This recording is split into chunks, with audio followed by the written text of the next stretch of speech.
सारे राज्य में डोंडी पिटवा दो कि उनके राजा राम अयोध्या वापस आ रहे हैं। सनातन धर्म के इतिहास का सबसे बड़ा और धार्मिक दिन यानी 22 जनवरी 2024, जिसे महादिवाली के नाम से भी जाना जाएगा। इसी दिन पावन नगरी अयोध्या में हमारे प्रभु श्री राम एक अति भव्य मंदिर में विराजमान होंगे, जिससे करोड़ों सनातनियों का 500 साल पुराना सपना और संघर्ष खत्म हुआ और आखिरकार अयोध्या विवादित जगह पर भव्य राम मंदिर का निर्माण हो चुका है। 22 जनवरी 2024 को इस मंदिर में प्रभु श्री राम की मूर्ति की प्राण प्रतिष्ठा हमारे माननीय प्रधानमंत्री नरेंद्र मोदी के हाथों की जाएगी और इस पावन अवसर को पूरे विश्व में धामधूम से मनाया जाएगा। अगर इस मंदिर की भव्यता की बात करें तो ये मंदिर 380 फीट लंबा, 250 फीट चौड़ा और 161 फीट ऊंचा है। इस मंदिर में नृत्य, रंग, सभा, प्रार्थना और कीर्तन मंडप के रूप में 5 मंडप होंगे और ये मंदिर 3 मंजिला होगा। इस मंदिर का निर्माण 70 एकड़ भूमि पर किया गया है और मंदिर में दर्शन करने के लिए 32 सीढ़ियां चढ़नी पड़ेगी। इस मंदिर के आसपास भगवान शिव, सूर्यदेव, गणपति और मां भगवती के साथ साथ ऋषि वाल्मीकि, वशिष्ठ, विश्वामित्र, अगस्त्य, निषाद राज, माता सबरी और देवी अहिल्या का भी मंदिर है। तो आइए जानते हैं इस मंदिर के पूरे इतिहास के बारे में। इतिहासकारों के अनुसार कौशल प्रदेश की प्राचीन राजधानी अवध को कालांतर में अयोध्या और बौद्ध काल में साकेत नाम से जाना जाता था। अयोध्या को भगवान श्री राम के पूर्वज विवस्वान यानी कि सूर्य के पुत्र वैवस्वत मनु ने बसाया था। तभी से इस नगरी पर सूर्यवंशी राजाओं का राज महाभारत काल तक चला रहा और यहीं पर राजा दशरथ के महल में प्रभु श्री राम का जन्म हुआ था। पौराणिक कथा और धर्म ग्रंथों के मुताबिक जब प्रभु श्री राम अपनी प्रजा सहित जल समाधि लेकर वैकुंठ धाम चले गए, तब पूरी अयोध्या नगरी सरयू नदी में समाहित हो गई थी। केवल उस जन्म भूमि पर बना महल वैसे का वैसा ही रहा और अयोध्या नगरी कुछ काल तक उज्जड़ सी हो गई। फिर बाद में भगवान श्री राम के पुत्र और कौशाम्बी के महाराज कुश ने एक बार फिर से अयोध्या का पुनर्निर्माण कराया और इस बात का वर्णन हमें कालिदास के ग्रंथ रघुवंश में मिलता है और लोमस रामायण के अनुसार कुश ने ही सर्वप्रथम अपने परम पिता श्री राम के लिए उस पूज्य जन्मभूमि पर पत्थरों के खंभों वाले मंदिर का निर्माण करवाया था। इसके बाद सूर्यवंश की अगली 44 पीढ़ियों तक इसका अस्तित्व आखिरी राजा बृहद्दल तक अपने चरम पर रहा और जब महाभारत के दौरान अभिमन्यु के हाथों राजा बृहद्बल की मृत्यु हुई, इसके बाद फिर से एक बार अयोध्या उज्जड़ सी हो गई, लेकिन श्री राम जन्मभूमि का अस्तित्व बना रहा।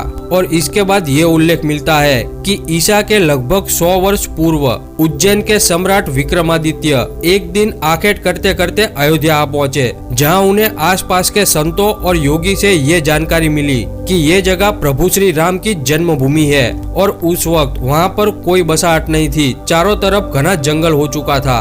तब सम्राट विक्रमादित्य ने उन संतों के आदेश पर वहाँ पर एक भव्य मंदिर बनवाया, साथ ही सरोवर और महलों का निर्माण करवाया। उन्होंने वहाँ काले रंग के कसौटी पत्थर वाले 84 स्तंभों पर विशाल मंदिर का निर्माण करवाया था और धार्मिक ग्रंथों के अनुसार सम्राट विक्रमादित्य ने अयोध्या में सरयू नदी के लक्ष्मण घाट को आधार बनाकर 360 मंदिरों का निर्माण करवाया था। कहा जाता है कि बाबर से पहले भी ईस्वी सन 1033 में मुस्लिम आक्रमणकारी सालार मसूद ने जन्मभूमि मंदिर को ध्वस्त कर दिया था। इसके बाद गढ़वाल वंश के राजाओं द्वारा इस पवित्र मंदिर का फिर से निर्माण करवाया गया और समय समय पर अनेकों राजाओं द्वारा इस मंदिर की देखरेख की गई। उन्हीं में से एक शुंग वंश के प्रथम शासक पुष्पमित्र शुंग ने भी इस मंदिर का जीर्णोद्धार करवाया था। इतिहासकारों के अनुसार लगभग 500 ईसा पूर्व में अयोध्या एक प्रमुख बौद्ध केंद्र के रूप में विकसित हुआ। तब अयोध्या का नाम साकेत था। फिर 7वीं शताब्दी में चीनी यात्री हेनसांग यहाँ आया था। उसके अनुसार यहाँ पर 20 बौद्ध मंदिर थे तथा 3000 बौद्ध भिक्षु यहाँ पर रहते थे और यहाँ हिंदू का एक प्रमुख मंदिर था जहाँ रोज हजारों की संख्या में लोग दर्शन करने आते थे।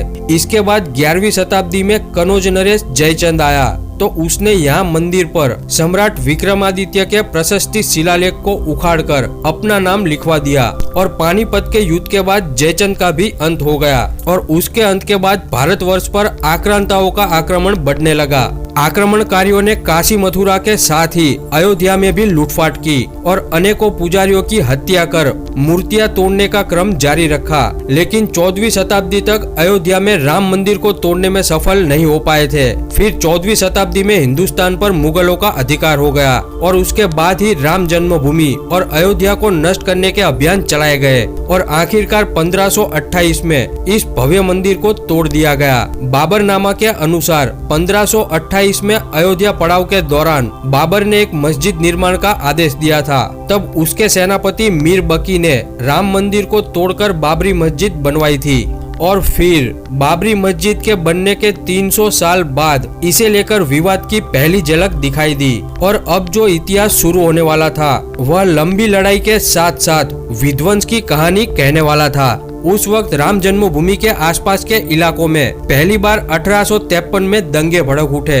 इंडियन हिस्ट्री कलेक्टिव के एक रिपोर्ट के मुताबिक उस वक्त सुन्नी मुसलमानों के एक गुट ने हनुमानगढ़ी मंदिर पर हमला कर दिया था और दावा किया कि यह मंदिर मस्जिद को तोड़कर बनवाया गया है। हालांकि ये बात बाद में गलत साबित हुई और उसका कोई प्रमाण नहीं मिला। सर्वपल्ली गोपाल की एक किताब anatomy of the confrontation Ayodhya and the rise of communal politics in India, इसमें भी इस बात का जिक्र मिलता है और इस किताब में ये भी कहा गया है कि हनुमानगढ़ी के साधुओं ने उस वक्त मुसलमानों के उस गुट को आसानी से खदेड़ दिया था, जबकि वहाँ पर तब नवाबों का राज था और नवाब वाजिद अली शाह ने इस मामले को सुलझाने के लिए कमेटी बनाई थी और कमेटी की जांच पड़ताल से ये साबित हो गया था कि वहाँ पर कोई मस्जिद थी ही नहीं। फिर साल 1858 में निहंग सिखों के एक दल ने बाबरी मस्जिद में घुसकर हवन पूजा की और उस वक्त पहली बार इस घटना के खिलाफ FRI दर्ज की गई। तब पहली बार ये विवाद सामने आया कि मस्जिद की दीवारों पर राम नाम लिखा हुआ है और उसके बगल में ही एक चबूतरा बना हुआ था। तब अंग्रेजी सरकार ने 1859 में इसके बीच में एक दीवार खड़ी कर दी, जिससे हिंदू पक्ष और मुस्लिम पक्ष शांति से अलग अलग स्थान पर पूजा और इबादत कर सके और तब से ही पहली बार राम चबूतरा शब्द प्रचलन में आया था। तब अंग्रेज सरकार ने मुसलमानों को ढांचे के अंदर और हिंदुओं को राम चबूतरे पर पूजा अर्चना करने की इजाजत दी थी। फिर 1885 में पहली बार महंत रघुवीर दास ने राम चबूतरे पर मंदिर बनवाने की याचिका फैजाबाद कोर्ट में दायर की थी, लेकिन उस वक्त के जज पंडित हरिकिशन ने याचिका को रद्द कर दिया और तब पहली बार निर्मोही अखाड़ा सामने आया था और लोगों को उनके बारे में पता चला और महंत रघुवीर दास उसी अखाड़े से थे। फिर रघुवीर दास ने फिर से एक बार अंग्रेजी सरकार के जज से गुहार लगाई, लेकिन फिर से उनकी याचिका को खारिज कर दिया गया। लेकिन फिर भी महंत रघुवीर दास ने हार नहीं मानी और अगले 48 सालों तक ये मामला शांतिपूर्ण विरोधों के साथ चलता रहा और फिर 1947 में एक नई राजनीति की शुरुआत हुई। तब पाकिस्तान का वजूद बना और अयोध्या में अब हिंदू महासभा का हस्तक्षेप सामने आया। कृष्ण झा और धीरेन्द्र झा की किताब अयोध्या द डार्क नाइट समेत कई किताबें इस बारे में कहती है कि 1947 का अंत होते होते हिंदू महासभा ने एक मीटिंग रखी जिसमें बाबरी मस्जिद पर कब्जे की बात बताई गई थी और इसके बाद चुनावों में पहली बार कांग्रेस पार्टी ने राम मंदिर को मुद्दा बनाया था, जिसकी वजह से कोई भी पार्टी उनके सामने टिक नहीं पाई। यहाँ तक कि फैजाबाद में भी कांग्रेस की जीत हुई थी और फिर 1949 आते आते हालात काफी खराब हो चुके थे और तब उसी साल एक रात को मस्जिद के अंदर रामलला की मूर्ति मिलने का दावा किया गया, यानी मस्जिद में से रामलला की मूर्तियां मिली। और इस घटना के बाद हालात इतने गंभीर हो गए कि तत्कालीन प्रधानमंत्री जवाहरलाल नेहरू ने उस जगह को विवादित मानकर महज 6 दिनों में ही मस्जिद पर ताला लगवा दिया। फिर 1950 में विवादित परिसर को लेकर कानूनी जंग शुरू हुई। तब गोपाल विशारद और रामचंद्र दास ने ढांचे के अंदर रामलला की पूजा की इजाजत मांगी और मूर्तियों को वहीं रहने देने की अनुमति मांगी। फिर 1959 में निर्मोही अखाड़ा ने एक तीसरी याचिका लगाई जिसमें उन्होंने बाबरी मस्जिद की जमीन पर अधिकार मांगा। इसके बाद 1961 में मुस्लिम पक्ष ने भी एक केस फाइल किया जिसमें बाबरी मस्जिद के ढांचे पर कब्जा लेना और अंदर से रामलला की मूर्तियों को हटाने की बात की। फिर ये केस ऐसे ही चलता रहा और साल 1984 में एक बार फिर से राम जन्मभूमि का विवाद गरमाने लगा और उसी समय अयोध्या ने अपना सबसे बड़ा राजनीतिक दौर देखा और तब से ही राम मंदिर आंदोलन की शुरुआत हुई थी। इसी समय बीजेपी के वरिष्ठ नेता लाल कृष्ण आडवाणी को इस आंदोलन आंदोलन का नेतृत्व करने के लिए चुना गया था, जिसमें उनके साथ हमारे मौजूदा प्रधानमंत्री नरेंद्र मोदी कंधे से कंधा मिलाकर साथ खड़े थे। और फिर उस वक्त के वकील यूसी पांडे ने एक याचिका दाखिल की थी कि मस्जिद का गेट अब खोला जाना चाहिए, और उसी याचिका पर फैजाबाद के जिला जज के.एम. पांडे ने 1 फरवरी 1986 के फैसले में विवादित ढांचे से ताला हटाने का आदेश दिया और अंदर हिंदुओं को पूजा करने की अनुमति भी दे दी। और अब ये केस फैजाबाद जिला अदालत से इलाहाबाद हाईकोर्ट के हाथों में आ चुका था, और इलाहाबाद हाईकोर्ट ने विवादित जमीन पर यथास्थिति बरकरार रखने का आदेश दिया, यानी पूजा अर्चना निरंतर जारी रही। फिर साल 1989 में राम मंदिर की नींव रखी गई। तब उस समय के प्रधानमंत्री राजीव गांधी ने विश्व हिंदू परिषद को विवादित जगह पर शिलान्यास करने की अनुमति दे दी। फिर आखिरकार 6 दिसंबर 1992 में राम जन्मभूमि से जुड़े लाखों कार सेवक अयोध्या पहुंचे थे, और उस वक्त अयोध्या का माहौल काफी परेशानी वाला हो चुका था। और तभी उसी दिन कार सेवकों के सब्र का बांध टूट गया और उन्होंने बाबरी मस्जिद के ढांचे को ध्वस्त कर दिया और रामलला की मूर्ति को बाहर लाकर एक अस्थायी टेंट में स्थापित कर दिया। और 6 दिसंबर 1992 से लेकर 9 नवंबर 2019 के सुप्रीम कोर्ट के फैसले तक रामलला इसी टेंट में विराजमान रहे। और फिर साल 2002 में इलाहाबाद हाईकोर्ट ने इस मामले की सुनवाई शुरू की, और साल 2003 में विवादित जगह पर ASI यानी आर्कियोलॉजिकल सर्वे ऑफ इंडिया ने खुदाई शुरू की, और यह दावा किया गया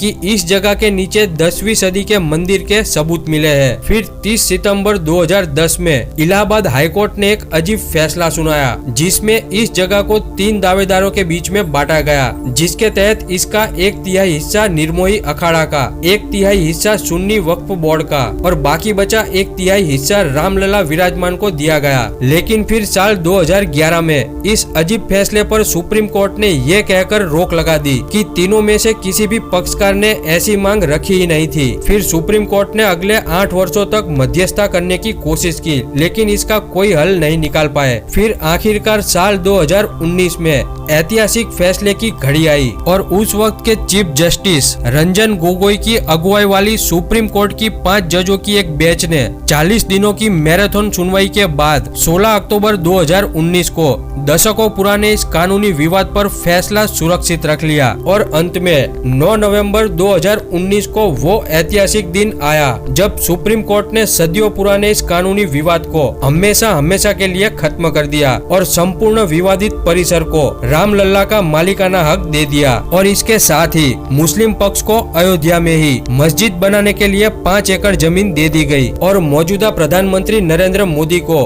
राम मंदिर को एक ट्रस्ट के जरिए बनवाने की जिम्मेदारी सौंपी। और फरवरी 2020 में इस मंदिर निर्माण के लिए एक ट्रस्ट की स्थापना हो गई, और बाद में 5 अगस्त 2020 को वहां भव्य राम मंदिर निर्माण के लिए भूमि पूजन और आधारशिला का कार्यक्रम तय किया गया। और 22 जनवरी 2024 को इस भव्य मंदिर में रामलला की मूर्ति की प्राण प्रतिष्ठा का भव्य आयोजन किया गया है, जिसमें हमारे माननीय प्रधानमंत्री नरेंद्र मोदी के हाथों ही मूर्ति की प्राण प्रतिष्ठा की जानी है। तो दोस्तों, इतने सालों के संघर्ष और इतने लंबे इंतजार के बाद वो घड़ी आ ही गई जब रामलला भव्य मंदिर में विराजमान होंगे। तो इस पावन अवसर पर हम भी अपने गांव और शहरों में इस मंदिर की प्राण प्रतिष्ठा के दिन को हर साल बड़े जोर शोर से दिए जलाकर और दिवाली की तरह ही फटाके फोड़कर मनाएंगे, जिससे हमारी आने वाली पीढ़ियों को भी ये संघर्ष और ये दिन हमेशा के लिए याद रहे। तो गर्व से कहो कि हमें सनातनी होने पर गर्व है,